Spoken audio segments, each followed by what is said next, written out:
कदम, कदम, कदम कहाँ हो तुम? राजीव घबराए स्वर में पूरे घर के चक्कर लगा रहे थे। और कदम यानी कादम्बरी बेबू का तकिया सीने से लगाए मध्यम स्वर में गुनगुना रही थी। जब तक तू ना सोएगा मुझे नींद नहीं आएगी। आंखों ही आंखों में सारी रात गुजर जाएगी। बच्चों के कमरे की लाइट जलते देख वो नहीं वहीं पहुंच गए। कदम देखो तुमसे मिलने कौन आया है? यथासंभव चहकते हुए राजीव बोले। क्या? मेरा विभू? कादम्बरी अति उत्साह से पीछे घूमी पर वहां सिर्फ राजीव खड़े थे। कदम, ये कैसा बचपना है? तुम्हें अच्छे से पता है कि विभू 2-3 साल इंडिया नहीं आ सकता। स्वाति आई है, तुम्हारी बेस्ट फ्रेंड। राजीव ने कादम्बरी को वहां से बाहर लाते हुए कहा। कादम्बरी ने अपनी सहेली का स्वागत पूरे जोश से करना चाहा पर उसका उत्साह तो विभू अपने साथ ले गया है। स्वाति अपने सहेली का मुरझाया चेहरा और बिगड़ी दशा देखकर हैरान थी। उसे अब समझ आ रहा था कि राजीव ने उसे क्यों फ़ोन करके आज विशेष तौर पर बुलाया है। स्वाति उठ खड़ी हो गई। सुन कादम्बरी, हमारी फालतू बातें तो चलती रहेंगी। तू ना तैयार हो जा और मेरे साथ चल। घर से निकलने के नाम पर कादम्बरी घबराने लगी। हमेशा सोशल रहने वाली कादम्बरी बेटे को विदेश भेजकर अवसाद के गंभीर दौर से गुजर रही थी। डॉक्टर की दवाएं और राजीव के समझाना भी कुछ कम ही असर कर रहा था। राजीव ने मायूसी से स्वाति की तरफ देखा। स्वाति ने राजीव को आंखों से ही दिलासा दिया और कादम्बरी को जबरन तैयार करके अपने साथ ले गई। स्पर्श संस्था के बाहर उतरते ही कादम्बरी को भी बहुत खुशी हुई। वो हमेशा से ही बेसहारा लोगों के लिए कुछ करना चाहती थी। 3 घंटे वहाँ बिताते हुए कादम्बरी हंसी भी, रोई भी और मुस्कुराई भी। वहाँ छोटे बच्चों से लेकर बड़े बुजुर्गों तक सभी उम्र के लोग मौजूद थे।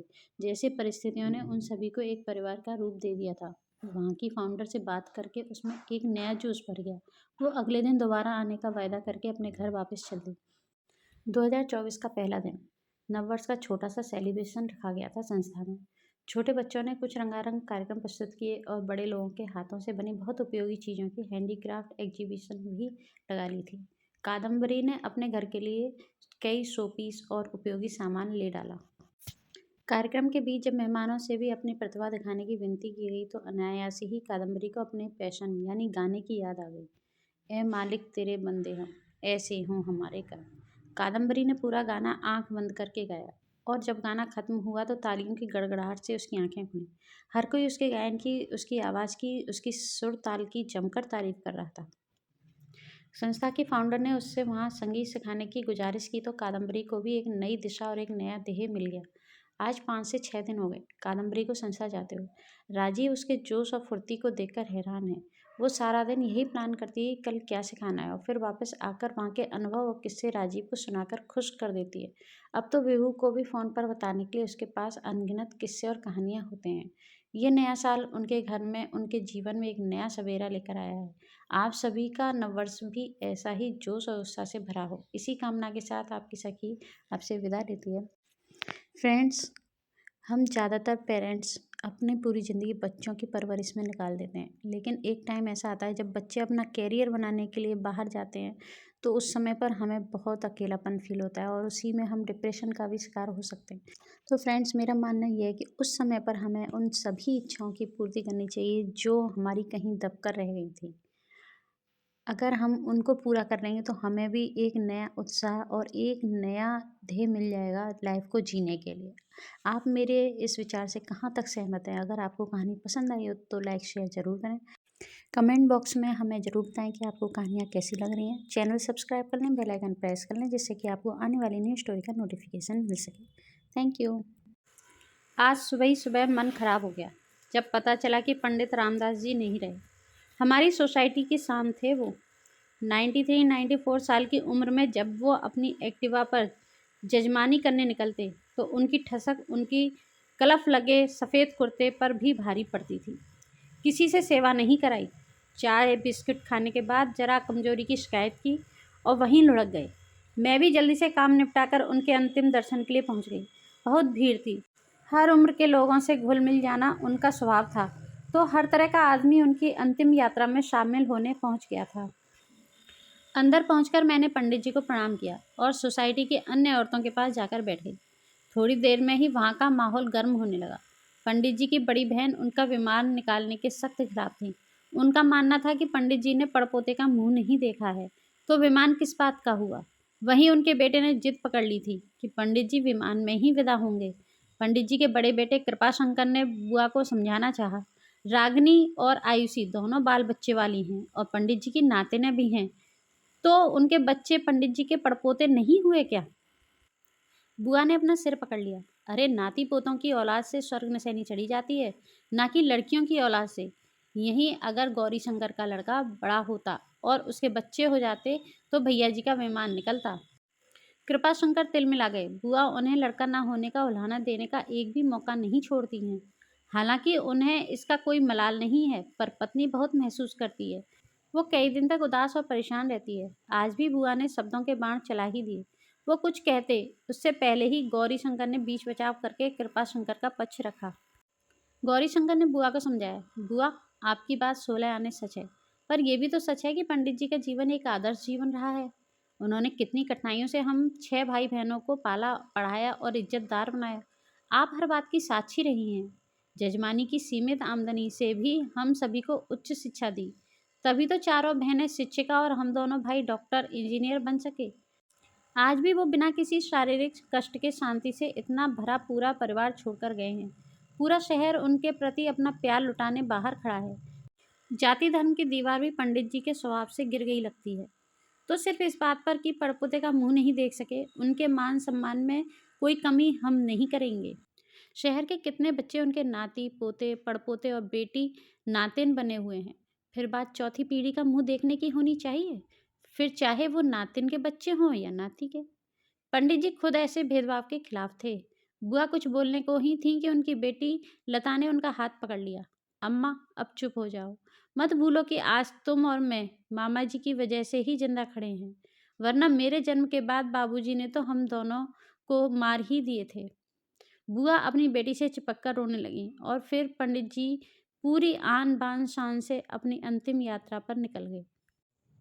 मैं भी घर आ गई, पर सोच में डूबी ही रही कि हमारे समाज की ये कुरीतियाँ जब तक खत्म नहीं होंगी, तब तक हम बेटी बेटे के भेदभाव को नहीं मिटा पाएंगे। पहले हमें अपनी रीति रिवाजों को विकसित और निष्पक्ष करना होगा, तभी हम अपनी बेटियों को समुचित सम्मान दिला पाएंगे। फ्रेंड्स, आप हमारी बात से कहाँ तक सहमत हैं? अगर आपको कहानी पसंद आई हो तो उसे लाइक शेयर ज़रूर करें। अपने रिव्यूज़ हमें कमेंट बॉक्स में ज़रूर दें। चैनल सब्सक्राइब कर लें, बेल आइकन प्रेस कर लें, जिससे कि आपको आने वाली न्यू स्टोरी का नोटिफिकेशन मिल सके। Thank you. मंजू जी की तीनों संतानें राजी खुशी अपनी गृहस्थी में तल्लीन थीं। परमेश्वर जी के रिटायरमेंट के बाद मंजू जी और परमेश्वर जी तीनों बच्चों के पास घूमते फिरते रहते थे, पर पुश्तैनी मकान में बड़े बेटे बहू का परिवार रहता था, तो उनका अधिकतर समय भी वहीं बीतता था। मंजू जी की बहन अंजू जी का भी उसी शहर में ब्याह हुआ था, तो आना जाना खूब लगा रहता था। बहू शिल्पा भी अपने परिवार और रिश्तेदारी की सारी जिम्मेदारी बखूबी निभाती थी। आज सुबह ही सास ससुर छोटे बेटे के घर रहने गए थे, तो उनके जाने के बाद शिल्पा भी सारा काम निपटाकर सुस्ताने लगी थी। दोपहर में घंटी बजने पर वो थोड़ा हैरान भी हुई कि इस समय कौन आया होगा। दरवाज़ा खोला तो सामने अंजू जी को देखकर उसे अटपटा लगा, क्योंकि अंजू जी तभी आती थीं जब मंजू जी शहर में होती थी, और अभी 2-3 दिन पहले ही अंजू जी सारा दिन यहाँ बिताकर गई थी। उसने मन के भावों को छिपाते हुए मौसी जी का स्वागत किया और उन्हें ड्राइंग रूम में बिठाकर उनके लिए पानी लेने रसोई में चली गई। जब वो पानी लेकर आई तो मौसी जी गायब थी। शिल्पा उन्हें ढूंढती हुई अंदर गई तो पाया वो सास के कमरे में पलंग टटोल रही थी। मौसी जी क्या ढूंढ रही हैं आप? शिल्पा ने अपने गुस्से पर काबू करते हुए पूछा। शिल्पा को वहां देखकर अंजू जी की सिट्टी पिट्टी गुम हो गई, पर शिल्पा मामला समझ चुकी थी। उसने पलंग की साइड दराज खोली और चाबी का एक गुच्छा अंजू जी के हाथ पर रख दिया। अंजू जी चाबी लेकर बाहर जाने लगीं तो शिल्पा ने उन्हें रोक दिया। मौसी जी, 1 मिनट ठहरिए, इस कमरे की चाबी भी आप ले जा सकती हैं। मैं 1 मिनट में ताला लगा कर देती हूँ। अंजू जी की नजरें शर्म से झुक गईं। वो लड़खड़ाती आवाज़ में बोली, उसकी कोई ज़रूरत नहीं है बेटा। मैंने तो जीजी को भी मना किया था, पर वो मेरे पीछे पड़ गई। मेरी इसमें कोई गलती नहीं है बेटा। जीजी, शिल्पा डरक आए आंसू पोंछते हुए बोली। मौसी जी, हर रिश्ते के बीच विश्वास का पतला धागा होता है। आज मम्मी जी ने आपको भेजकर हमारे रिश्ते का वो धागा तोड़ दिया है। मम्मी जी को मैंने ही फ़ोन करके बताया था कि आपकी तिजोरी की चाबी कमरे में रह गई है। अगर मुझे इसका गलत इस्तेमाल करना होता तो मैं कब का कर चुकी होती, पर अब मैं इस कमरे में कभी पैर नहीं रखूंगी। इसलिए बेहतर होगा कि आप उनके कमरे की चाबी भी साथ ले जाएं। जब वो वापस आएंगी अपनी चाबियां खुद मंगवा लेंगी। शिल्पा का चेहरा क्रोध और अपमान से लाल हो रहा था। अंजू जी ने चुपचाप दोनों चाबियां उठाई और बाहर चली गईं। रास्ते में वो यही सोच रही थी कि जीजी की एक नासमझी ने एक प्यारा सास बहू का रिश्ता आज बिगाड़ दिया। फ्रेंड्स, ये पूरी तरीके से काल्पनिक कहानी है, पर ऐसा बहुत होता है रिश्तों में। हमारे हर रिश्ते में एक बहुत बारीक सा धागा होता है विश्वास का।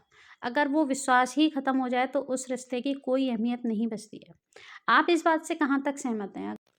आप हमारी बात से सहमत हैं तो कमेंट बॉक्स में ज़रूर बताइएगा। कहानी लाइक शेयर ज़रूर कीजिएगा, चैनल सब्सक्राइब कर लीजिएगा, बेल आइकन प्रेस कर लीजिएगा, जिससे कि आपको आने वाली न्यू स्टोरी का नोटिफिकेशन मिल सके। Thank you. राघव और सुहानी एक प्रतिष्ठित कॉफ़ी शॉप में बैठे एक दूसरे को परख रहे थे। दूर बैठे सुहानी के दीदी और जीजू, सरगम, शोभित और राघव के भैया भाभी, आकांक्षा और रुद्र भी बातों का सिलसिला जारी रखने की कोशिश में लगे थे। दरअसल सरगम और शोभित जहाँ डॉक्टर थे, वहीं आकांक्षा और रुद्र सीए। मैट्रिमोनियल साइट के जरिए मिले दो परिवार बातों के छोर ढूंढने की भरसक कोशिश में थे। राघव और सुहानी प्राइवेट कॉर्नर से उठकर उन लोगों के पास आए तो दोनों को साथ देखकर सरगम और आकांक्षा ने मन ही मन जोड़ी की सराहना कर ली। जल्द ही दोबारा मिलने की जो उम्मीद जताते हुए दोनों परिवार अपनी राह चल दिए। राघव ने गाड़ी में बैठते ही गहरी सांस छोड़ी तो आकांक्षा की हंसी छूट गई। भाभी, राघव ने आकांक्षा की शरारत भरी हंसी सुनकर सावधान होते हुए कहा। रुद्र ने आकांक्षा को घूरते हुए कहा, नो टीजिंग अपू। राघव, तू बता कैसा रहा सब? राघव मुलाकात को याद करते हुए बोला, पता नहीं भाई, मतलब पहली चीज़ तो ये समझ आई कि वो आम लड़कियों की तरह नहीं है। ओहो, स्पेशल लगी आपको देवर जी? आकांक्षा छेड़े बिना मानी नहीं। अरे नहीं भाभी, मेरा मतलब यह है कि वो मेरे आसपास की लड़कियों से अलग है। ना तो उसने नेल्स बढ़ा रखे थे और ना ही वो बहुत ज़्यादा मेकअप करके आई थी। उसे देखते ही पहली तसल्ली मुझे इसी बात की हुई थी। फिर बात करते हुए भी उसने हर बात पर अपनी राय, सहमति या असहमति बिना संकोच के दी। पर उसकी हाइट बस 2-3 इंच और लंबी होती तो फिर मेरे मन में कोई दुविधा नहीं थी। राघव ने अपने मन की बात खुलकर रुद्र और आकांक्षा के सामने रख दी। उन दोनों में आंखों में इशारे हुए और रुद्र ने अकेले में राघव से एक बार फिर बात करने का निश्चय किया। घर पहुंचकर मम्मी पापा ने घेर लिया राघव को। हाँ या ना पूछने पर जब जवाब मिला पता नहीं, तो मम्मी फिर सिर पकड़कर बैठ गई। ये कैसा जवाब है, पता नहीं? अरे वो लोग फ़ोन करेंगे तो उन्हें हम ये जवाब थोड़े ना देंगे। फिर दूसरे ऑप्शंस पर भी ध्यान दें, अगर तुम स्थिति साफ करो तो। मम्मी, एक मुलाकात में कैसे कह दूं कि ज़िंदगी साथ गुजार लेंगे या नहीं? राघव झल्लाकर बोला तो मम्मी भी भड़क गईं। तो लव मैरिज करनी थी ना? इतनी लड़कियां साथ पढ़ती थीं, एक दो तो मुझे भी पसंद थी, पर तब तो विश्वामित्र बने पढ़ाई की तपस्या कर रहे थे। घर का माहौल गर्म होता देख रुद्र राघव को अपने कमरे में ले गया और आकांक्षा मम्मी को शांत करने में लग गई। राघव ने सिर पकड़ लिया।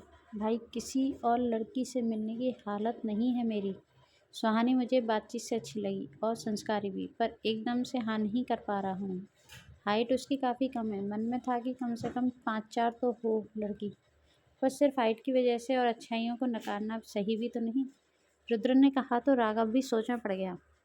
उधर हानि भी पूरे रास्ते गुमसुम सी रही। सरगम और शोभित ने उससे बात करने की बहुत कोशिश की, मगर उसने हम अच्छा ठीक है जैसे जवाब देकर बात रफा दफा कर दी। घर में घुसते ही दामिनी जी के सवालों की झड़ी लग गई। कैसा था परिवार? लड़का कैसा था? उसने क्या सवाल पूछे? तूने कैसे जवाब दिए? सुहानी ने चुप्पी लगाकर अंदर चले जाना बेहतर समझा। थोड़ी देर में श्यामा अम्मा को घर आया देख सुहानी का पारा और चढ़ गया। दरअसल श्यामा नाइन को सुहानी की शादी की सबसे ज़्यादा जल्दी है। श्यामा नाइन को अब मम्मी ने चाय पानी की पूछे और पास में कुर्सी डालकर बैठ गई। श्यामा का राग सुहानी की शादी शुरू हो गया। क्यों? बहू छोरी की कहीं बात बनी कि ना? अरे तेरी बहू के तो जापे परदेश में भय, सोचा बुढ़िया के मन की मन में रहे। अब जाने से पहले छोटी लल्ली का ब्याह देखने की आस लगाए बैठी है ये डोकरी। कोई बढ़िया सा रिश्ता हो तो तुम ही बता दो अम्मा, हम तो चटमंगनी पट ब्याह कर देंगे। मम्मी ने श्यामा की मनोहार की। ना बहू, हमारे बस की ना है अब रिश्ता बताने। अब तो और दिखाओ, और दिखाओ का ज़माना है। हमारे वक्त में इतने चोचले नाए थे। श्यामा का दर्द जुबान पर आ गया। सुहानी को अम्मा की टैगर लाइन बढ़िया लगी तो कमरे से बाहर आ गई। श्यामा नाइन से राम राम करके वहीं बैठ गई और छेड़ते हुए बोली, ये और दिखाओ का क्या चक्कर है अम्मा? अरे बिटिया, या एक ज़माने थे तुम्हारी मम्मी के और हमारी बसंती के।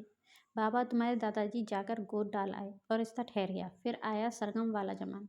जब भी तुम्हारे मामा ने रिश्ता बताओ, घर वाले देख समझ लिए, छोरी दिखाई, सब ठीक लगे, रिश्ता पक्का। पर अब जमाने में लगी आग। जय फ़ोन पे रिश्ता आवे है। मिश्रानी बता रही कि अम्मा एक एक दिन में हज़ारों रिश्ता देख ले रहे हैं फ़ोन पे, फिर भी मन न माने हैं। और दिखाओ कि रटन लगी रहवे है छोरा छोरिन को। कल तक छोरी दिखाई जाती, अब छोरी छोरे आपस में मिलाकर रहें। श्यामा ने अपना थोथा ज्ञान बघारा। तो इसमें गलत क्या है अम्मा? लड़के के साथ साथ लड़की की मर्जी भी तो मायने रखती है ना। सुहानी ने कहा तो श्यामा नाइन उसे घूरने लगी। इससे पहले कि इन दोनों की बहस छिड़ जाती, सरगम सुहानी को वहां से उठा लाई। अब साफ साफ बता कि राघव के बारे में तेरी क्या राय है? शोभित जीजू ने गंभीर स्वर में पूछा तो सुहानी भी समझ गई कि अब खुलकर बात करने का समय आ गया है। सरगम बेसब्री से बोली, तेरी सारी शर्तों को मद्देनजर रखते हुए मुझे तो राघव बेस्ट चॉइस लगा। तुझे ये शहर छोड़ना नहीं है और वो भी यहाँ से जाने का इरादा नहीं रखता। तू भी घर परिवार को अहमियत देती है और वो भी अपने माता पिता से बहुत प्यार करता है। वो सब तो ठीक है दीदी, पर क्या पता राघव बेस्ट ना हो, मतलब उससे बेहतर कोई और लड़का शायद भविष्य में मिल सके। मैं एकदम से कैसे हाँ कर दूँ? सुहानी ने कहा तो शोभित भी मुस्कुराने लगे।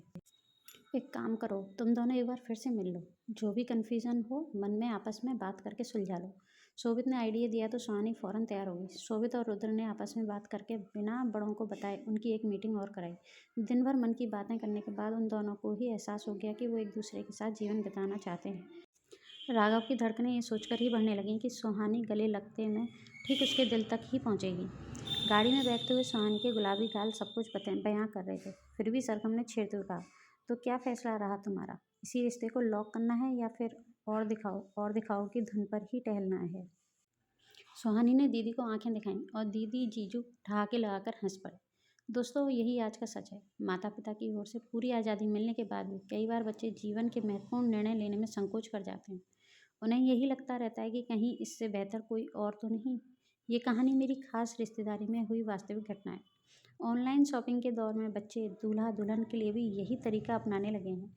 और दिखाओ और दिखाओ। ऐसे में परिवार का कोई समझदार इंसान अगर उन्हें मार्गदर्शन दे तो कई अनमोल जोड़ियां टूटने से बच जाती हैं। आपको ये कहानी कैसी लगी? अगर पसंद आई हो तो उसे लाइक शेयर जरूर करें, चैनल सब्सक्राइब कर लें, बेल आइकन प्रेस कर लें जिससे कि आपको आने वाली न्यू स्टोरी का नोटिफिकेशन मिल सके। Thank you.